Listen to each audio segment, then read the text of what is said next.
Good morning, folks. Solar watch for increased activity begins tomorrow as an active region is cresting into view.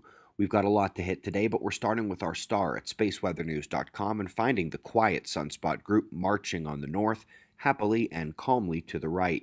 But on the left, we see brightness, umbral magnetic field loops just behind the limb. Indeed, a sunspot will soon be cresting into view. Using stereo A a few months behind in our orbit, we can see over to that side and see the incoming active region. It will crest onto that Earth-facing half tonight and into tomorrow. Meanwhile, the solar wind is at a small relative crest to its own stream there, not much power and drawn out over 2 days. That means our geomagnetic conditions at Earth are still calm and in the green. But we do, of course, have more coronal holes. We saw in pink 211 angstrom view here yesterday. Some have departed, and so another solar wind intensification from them is expected this weekend. Top quake of the last day struck well south in the Atlantic Ocean near the South Sandwich Islands, magnitude 6.5. Let's go over to the articles, and this one shows a multi-year change in the Brunt ice shelf. Chasms, spreads, cracks, they mark the shelf that is about to break loose and release a ton of cold, fresh water. Hubble released its latest shot here, M2, one of the first he ever did. They mark it as a gravitational cluster, almost as if they're asking for SOFIA and the national labs to debunk that idea again here in 2019.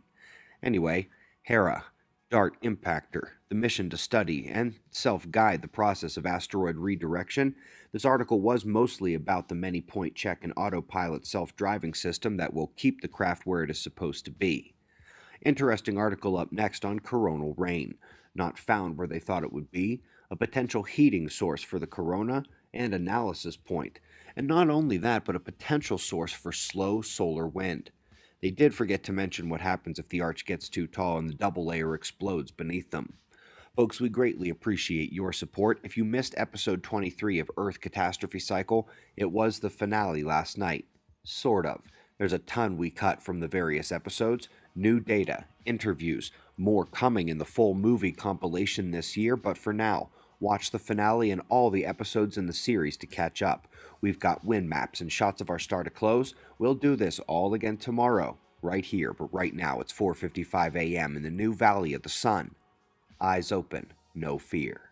Be safe, everyone.